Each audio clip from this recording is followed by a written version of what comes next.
Si vous aimez le commentaire du jour, vous allez adorer notre service et notre cours à bois. Venez nous visiter chez Distribution Matériaux Lavoie. distributionlavoie.ca. Que l'Outaouais se lève. Votre source d'information. Société avec Frédéric Bérard. Grande question qu'on se pose tous les médias depuis qu'on sait qu'il y aura la diffusion de ce documentaire Alpha qui a été présenté hier soir. Est-ce qu'on doit accorder du temps d'antenne à ces gens-là? Je pense que tout le monde, on a notre opinion là-dessus. Moi, je trouvais ça important d'en parler parce que c'est pas ces hommes-là, ces gars-là, qu'on dit avec une masculinité toxique, là, qui vont regarder Télé-Québec où tout le monde en parle ou qui écoutent nos émissions. Ils ont des chambres d'écho sur TikTok et se parlent et s'entendent très bien entre eux. Si on présente ça à Télé-Québec, on s'entend que le public cible, c'est les parents, entre autres, pour démontrer à quel point ce phénomène-là existe et pourrait même se retrouver un jour dans leur propre maison. On va écouter un extrait du documentaire d'hier soir. C'est un extrait de Julien Bournival, influenceur québécois qui vit maintenant à Tampa Bay. Il a quitté le Québec à l'époque des mesures sanitaires pendant la COVID. Ça donne un peu le ton à ce qu'on a pu voir et entendre hier. L'homme, cette caractéristique, c'est qu'il est assertif, il est direct, il est fonceur, puis c'est son super pouvoir. Tout comme la femme, en passant, qui a des caractéristiques qui lui sont innées, elle est sensible, elle a une sensibilité puis une intuition que nous, on n'a pas, là. Fait que de dire qu'on est égal en aptitude et compétences, je pense que c'est complètement ridicule. Moi, j'aime mieux être dans le shadow, m'occuper de notre maison, de notre petite famille, puis c'est lui que je laisse aller de l'avant, va à la guerre, va au front. Moi, je reste derrière, puis je sais qu'il gère, puis il s'occupe de nous, puis à la fin de la journée, il fait ce qu'il a à faire. C'était Julien Bournival, influenceur, qui vit à Tampa Bay, suivi de, vous l'aurez compris, sa blonde, son épouse, avec son petit bébé, là, qui dit « Moi, j'aime bien rester à la maison, être dans l'ombre de mon homme ». On parle de tout ça avec Frédéric Bérard, avocat en droit constitutionnel. Bonjour, Frédéric Bérard. Bonjour, Frédéric. On pose la question, je le disais tantôt, est-ce qu'on doit faire de la place à ce genre de commentaires-là? En d'autres mots, est-ce qu'on doit inviter tout le monde qui a une opinion, que ce soit les gens qui pensent que la Terre est plate, que ce soit les complotistes, que ce soit ces masculinistes-là aussi? C'est une grande question. C'est une grande question qui est complexe, parce qu'il y a ce qu'on appelle la liberté d'expression qui est protégée dans toutes les chartes, dans les documents internationaux. Moi, je te dirais, à titre très personnel, tout est une question de degré. Dans le sens où, j'aime beaucoup l'exemple que tu viens de mentionner, est-ce que la Terre est plate? Est-ce qu'on est obligé d'inviter sur un plateau de télévision? Puis là, qu'on se comprenne bien, aller à tout le monde en parle, là, c'est pas un droit, c'est un privilège comme tel. Est-ce qu'on a l'obligation d'inviter quelqu'un qui va dire la Terre est plate, puis après ça, on va dire, ben oui, mais on va inviter quelqu'un pour le contredire, pour lui expliquer que la Terre n'est pas plate. Moi, je pense pas, honnêtement, parce que arrive un moment donné où ça participe à la désinformation et on sait qu'il y en a beaucoup actuellement, notamment sur les médias sociaux. On sait que c'est rendu dangereux. Puis le défi dans ce genre d'affaires-là, Frédéric, c'est quand tu invites justement quelqu'un qui dit que la Terre est plate, puis que l'autre, il dit que non, elle ne l'est pas, bien, celui qui dit que la Terre est plate, il va pas débarquer là, pas préparé, puis dire à peu près, il va pas débarquer avec absolument rien dans ses poches. Il va débarquer avec, je sais pas, moi, j'ai vu telle affaire, j'ai regardé tel truc, puis tel expert, puis tel ci, puis tel ça. Arrive un moment donné où celui qui est supposé le contredire, donc son contradicteur, s'est garoché tellement de statistiques en pleine face, de ci, puis de ça, qu'il est incapable de répondre de manière posé parce qu'il dit, voyons, j'ai jamais vu ça, ces histoires-là, qu'est-ce que c'est que ça? Et l'argument ultime étant celui de dire, ben faites vos recherches. Quand il y a oui, exact. Ça aussi, ça te ferme le clapet, ça. C'est pas un argument en soi, parce que ça fait quand même un petit bout de temps que c'est scientifiquement démontré à 1000% que l'homme, par exemple, est allé marcher sur la Lune, que la Terre est plate, que l'Holocauste a existé. Tu sais qu'en France, il existe une infraction criminelle pour quiconque affirme que l'Holocauste n'a pas existé. Et c'est très bien ainsi, là. Ben moi, je pense que oui, parce qu'arrive un moment donné où ce n'est pas vrai qu'on va tout remettre en question tout le temps. En même temps, la science doit fouiller, la science doit chercher, la science doit être capable de contredire un et l'autre. Ça va. Mais arrive un moment donné où quand c'est établi, quand c'est clair, tu peux pas faire ça parce que l'autre affaire qui va arriver, c'est que ce même Joe X qui dit que la Terre est plate, qu'est-ce qui va arriver? Après ça, il va dire, regardez, j'ai été invité à Tout le monde en parle, donc je dois nécessairement être crédible, ça va de soi.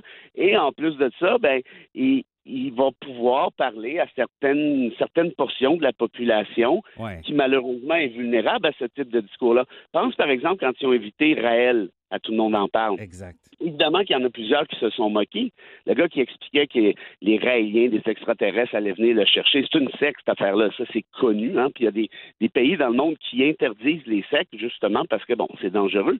Mais en lui donnant cette visibilité-là, évidemment que la majorité a rigolé en disant, OK, évidemment, c'est un clown, mais il y en a plusieurs autres, peut-être pas plusieurs, mais il y en a une portion X qui s'est dit, c'est peut-être pas fou, puis si tout le monde en parle, l'invite, il y a un minimum de crédibilité. Exactement. Tu vois, moi, j'ai un bon ami qui est bien connu au Québec, qui est Denis Lévesque, là, qui a eu un show à TVA LCN pendant plusieurs années. J'ai participé à son show pendant longtemps. Mais tu vois, lui, deux choses. Tu te rappelles de l'affaire d'Hérouville, le conseiller municipal qui disait que qui avait vécu, comment est-ce qu'il s'appelait ça, la dilapidation de la femme à Xerox, à Laval. Il disait absolument n'importe quoi. Il disait que le président du Japon l'avait appelé. Tu sais, c'était mensonge par-dessus mensonge. Mais l'évêque dit, moi, je l'ai invité, ce gars-là, puis je l'ai regretté. Parce qu'au début, on voulait rire un peu, on voulait voir, on vous donnait la parole. Puis après ça, on a vu qu'on a créé une espèce de monstre. Je n'aurais pas dû faire ça. Et plus tard, donc, je ne sais pas, 10, 15 ans plus tard peut-être, pendant la pandémie, il a dit, tu vois, moi, j'ai refusé, donc c'est l'évêque qui parle, d'inviter des complotistes. Parce que je ne voulais pas encourager ce phénomène-là. Donc, moi, je suis d'accord avec cette posture-là. Je pense que les médias traditionnels, mainstream, ont une responsabilité. Oui, mais Maître Bérard, permettez-moi la question suivante. J'aime ça, ça fait très formel.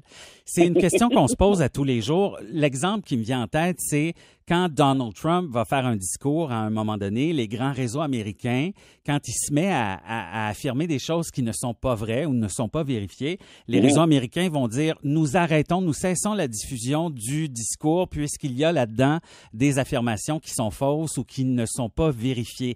Mais en même temps, nous, comme médias, notre rôle, c'est également de refléter toutes les opinions de la société. Alors, si, par exemple, Donald Trump dit des faussetés, mais il est quand même le président élu aux États-Unis, alors elle est où la ligne de la liberté d'expression? On diffuse jusqu'où ce que M. Trump dit? Écoute, comme tu réfères précisément à mon titre, je vais te dire quelque chose. Je dis toujours à mes étudiants et étudiantes en droit, pour moi, là, c'est bien personnel là, comme opinion, justement, mais la liberté d'expression, c'est le concept le plus complexe en droit constitutionnel, justement pour la raison que tu viens de soulever. Tu as mis le doigt exactement dessus. C'est où trace-t-on la ligne? Et là, ça devient subjectif, ça devient arbitraire. La ligne, pour moi, n'est pas nécessairement la même ligne pour toi, puis c'est tout à fait légitime et correct ainsi. Mais moi, ce que je te dis, puis là encore là, c'est seulement moi qui parle, et je ne suis pas pour la censure de façon générale, qu'on se comprenne bien, mais je dis simplement qu'il y a des opinions qui ne devraient pas, comment je dirais, dans certains cas majeurs, comme par exemple la Terre est plate, est-ce qu'on va permettre ça? Moi, je pense que c'est une bonne idée, puis je vais aller plus loin.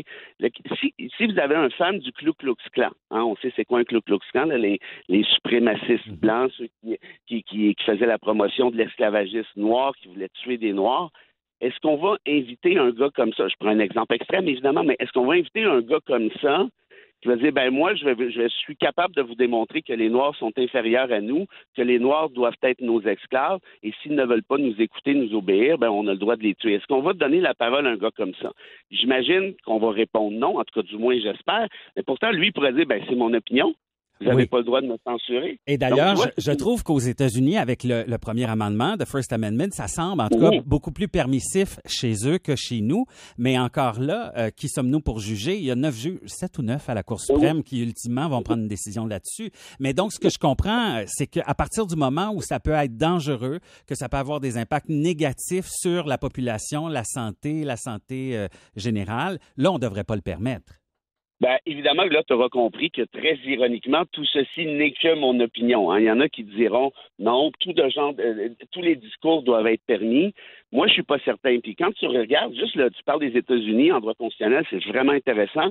Puis tu sais qu'on a un truc relativement similaire En fait, un truc qui témoigne un peu de ce que tu avances, c'est-à-dire que le Canada a certaines limites, peut-être davantage que les États-Unis, dans le code criminel, l'article 319. Par exemple, on ne peut pas faire de la propagande haineuse contre un groupe visé. Ça veut dire quoi? Mais ça veut dire qu'il y a déjà des gens qui ont été condamnés pour de la prison parce qu'ils tenaient des propos particulièrement virulents, durs, injustes, racistes envers tel ou tel groupe.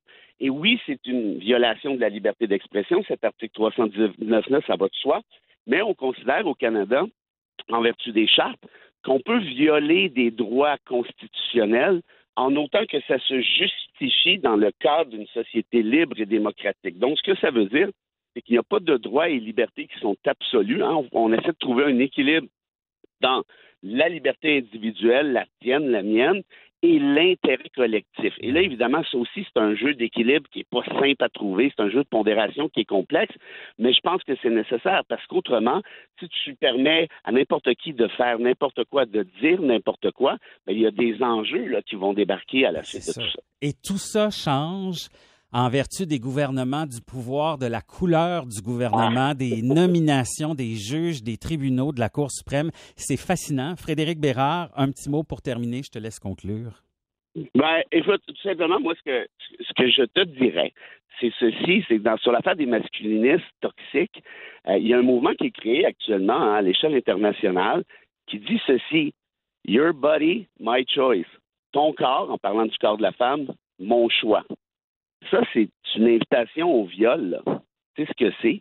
Et je ne crois pas que ce genre de discours, même si c'est une opinion, puisse traverser, si je peux dire, les esprits par l'entremise des médias traditionnels.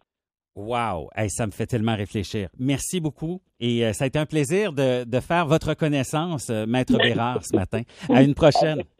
Avec grand plaisir, Maître Bisson. À bientôt. Maître Bisson, j'ai même pas de maîtrise. Frédéric Bérard, avocat en droit constitutionnel.